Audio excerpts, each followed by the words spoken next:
Nature of Society, Part 1, Session 7R. This evening, we will consider society as a whole. An important aspect of nature of society is the structure of society. An examination of this will certainly bring forth a greater understanding of the nature of society. On the blackboard is the 7th-year structure of society. And first we start with the master teachers, and then we come to civilizations, laws, and traditions, and then the influence of judges and master artists, and then governments. And governments comprise parliament, executive, judiciary, universities, churches. And then we come to the business and commercial centers. Next is the villages and towns. And finally, it's the individual workers. And then we'll go into some explanation as to all these. This is the structure of society which we shall now proceed to describe. In all cases, the lower tier is influenced by the upper tier. We shall commence at the lowest level with the individual worker, of which we all are, whether we work for a large remuneration or not. The individual worker is the basic constituent of the society. He or she provides the goods and services that are essential for the functioning of society. Without this continuous supply of goods and services, the society would grind to a halt. This society is not exclusively limited to any nation or island, and we can appreciate that in this global village, the effect of anything untoward in the marketplace anywhere in the world can have consequences in other parts. The individual worker is any type of worker, whether he be agricultural, industrial, commercial, recreational, residential, or government. His remuneration is determined by what is available at the marginal site, as well as the minimum he is willing to accept, whichever is higher. Whether society is thriving well or not depends on the impact of the current economic policies on the individual worker. Are there any comments about this? The second tier of the structure of society are villages and towns. These are where individuals and families reside in society. These are the neighborhoods and the facilities that go with them, such as schools, churches, parks, town halls, and community centers, post offices, bank branches, and some regional government offices. These are the communities that form a nation. Each community may have its unique personality, which we can all appreciate. It is here that the communal life that is so important is fostered, which engenders the loyalties and pride that we are all familiar with. Think of how painful it may be when someone is contemplating moving from one neighborhood or town to another. The economic prosperity of a town or village determines whether it will thrive or decline. Evidence of this is well seen in many forms in the United States over the millennia. The third tier of the structure of society is the business and commercial centers. These are normally central locations in any town, which provides the facilities for goods to be sent for trading with other centers, either internally or externally, to other countries. Goods may be produced in industrial towns and sent to the city center. These centers are rarely places of exchange of goods and services. It is here that the head offices of businesses and banks are located to provide the necessary financial and other services that go along with these transactions. These are also great centers of employment, where workers from the towns and villages come to every day to provide the services needed at these business centers. When these masses come to these centers, they also provide great opportunities for commercial activity. Businesses provide these commercial services usually are very well patronized, and this patronage reflects itself in very high land values. The unique locations of these business centers are therefore very much sought after sites from which landowners demand very high rents for their use. Of these many business centers, one is normally chosen as the seat of government and parliament of the nation and is called the capital. In addition to the commercial and business value of the capital city, this location also receives a large influx of government workers every day, which increases the need for enhanced quantities of goods and services over and above what would normally be provided at the commercial cities. Population concentrations are normally highest in the capital cities. Before we move on to the next tier, we would like to reiterate that the tier above influences the type of tier below. In this instant case, the commercial and/or capital cities have an influence over the type of towns and villages, as well as the type of individual worker. The next tier under consideration is the structure of society. In the structure of society is government. Government is at the midpoint of the structure. Government's intrinsic purpose is to act as conduit for the influences of the top tiers on the lower tiers. Government comprises of the parliament, the judiciary, the executive, the churches, and the universities. These various arms of government will now be described. Parliament is described by Edmund Burke, an 18th century English philosopher, as a deliberative assembly of one nation with one interest, that of the whole, where not local purposes, not local prejudices, ought to guide, but the general good resulting from the general reason of the whole. In Parliament, the people representatives debate with a view to arriving at decisions that serve the general good as a result of using the general reason of the whole. As to whether this definition holds up today is another question, but the debates are supposed to have the state respond appropriately to the great many issues and problems that the nation faces perennially.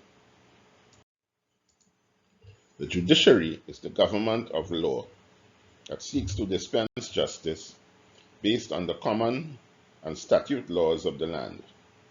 The common law is the law that has been built up over time based on the traditions of the land. The common law is usually based on natural or even divine laws coming from the above tiers from the above. More will be said on this later. The judiciary comprises of the various courts of the land, for example, the High Court, the magistracy, the family court, the industrial court, etc. The executive or cabinet of the country is the area of government that executes the policies of the ruling party that would have been debated in Parliament. The cabinet, through the Ministry of Finance, presents an annual budget of revenue and expenditure to the Parliament for debate, approval, after which the revenue collections and expenditures for the public good take place for this 1 year period. An unseen arm of government is the church. It is here that the moral and spiritual values of each denomination and religion is crystallized and dispensed to followers. This arm of government is very important in the creation of peace and harmony in the land, but if misdirected, can lead to a great disharmony between the various religions and traditions in the land. Harmony here is very important for the nation to be viable. The universities are another unseen arm of government. This arm is very important for the education of citizens from the primary to the tertiary level.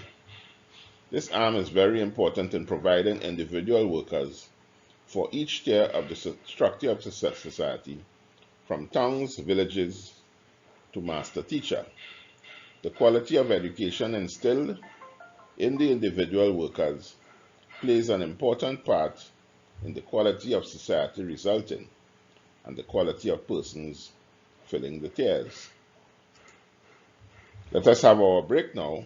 When we return, we shall consider the remaining three tiers of the structure of society.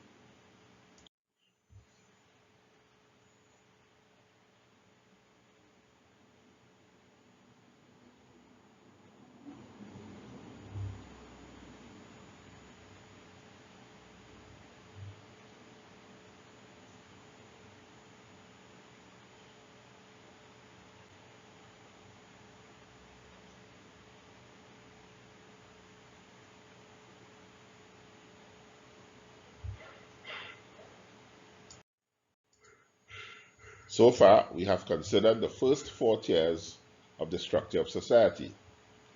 These are the operational tiers of the structure. Now we will consider the influential tiers. By influential tiers, we mean that they have philosophical, moral, even spiritual influences on the lower tiers. The next tier under consideration is the tier of judges and master artists. Judges occupy a very important place in society. Apart from dispensing justice on basis of statute law coming from Parliament, their other very important function is to interpret the higher laws, natural and divine laws, in their deliberation on issues that require clarity and intuition that may be inaccessible to the common citizen. In this way, they provide real direction to the society and can bring about resolution on issues that is acceptable to all. These resolutions on issues add to the common law of the land. Master artists such as the great poets, writers, painters, musicians, etc., like judges, interpret and convey the divine influences from above and make these available to society. They can have tremendous influence on society and can be influential for generations in the life of a nation. The next level or tier of society is the level of civilizations, laws, and traditions. It is here that the laws, the mores, the traditions of the society are formulated. The laws are formulated by wise men. For example, Moses of the Judeo-Christian tradition, Confucius and Lao Tzu of the Buddhist tradition, and Manu from the Vedic Hindu tradition, and are examples of lawgivers of these various civilizations. The social mores and values, the peculiar habits and pastimes, and the particular culture that the society embraces would have been founded historically at this tier. The Ten Commandments of the Old Testament, Judeo-Christian, the laws of Manu, Vedic system, and the Tao De Jung, Taoism, are examples of laws formulated for the various traditions. The laws formulated by the state all take their lead from these laws, and statute law and judicial law are based on these laws in every tradition. The men who would have formulated these laws would clearly have been highly inspired men who are revered for their great wisdom and whose words and influences would have resonated through the millennia in the various traditions. The seventh and top tier of the structure of society is that of the master teachers. Examples of such persons are Jesus Christ, Christian faith, Krishna, Hindu religion, Buddha, Buddhist religion, and Muhammad, Islamic faith. These men were the avatars that would have had religion set up in their name. Their influences have been felt over the millennia, and all societies are profoundly affected by their religions, as you can appreciate. These master teachers have had a tremendous effect on members of society. Their utterances have been studied, they have been worshipped, and their lives have been emulated. The religions that have been formed, admittedly, have taken on the actual personalities of these master teachers, with Jesus Christ and Christianity being renowned for care and forgiveness, Krishna and Hinduism being renowned for purity of the soul, Buddha and Buddhism being renowned for harmony and discipline, and Muhammad and Islamic faith renowned for justice and honor. This is not to say that these master teachers and religions were bereft of or did not value other qualities. So these are the 7 tiers that form the structure of society. The first 4 tiers are operational, and the upper 3 tiers are influential, and each tier influences the tiers below. This structure is not very obvious, but is very effective in making and keeping the society viable. There is great wisdom in this structure, and we will examine later in future sessions how each tier actually works. During the week, try to relate this structure of society to what you see in your everyday routine. Try to see each tier at work and come back with your comments and observations. These observations will go a long way towards your understanding of the nature of society. Next week we will consider this issue further. Before we end, I would like to again to let you attendees know that Unsustainable Development is an educational offering devoted to the dissemination of its course to all of mankind, and to those who have the English language as their official language in the first instance, and to all, eventually all over the world. To make this possible, and because we do not charge a fee for this dissemination, we rely wholeheartedly on monetary donations to meet the cost of achieving these goals. If you have found these sessions useful thus far, and would like others to have access to them, we would gratefully accept your donations should you be inclined to offer them. You can send donations to our PayPal account at the email address nigelgittins@gmail.com. Thank you for your kind gesture.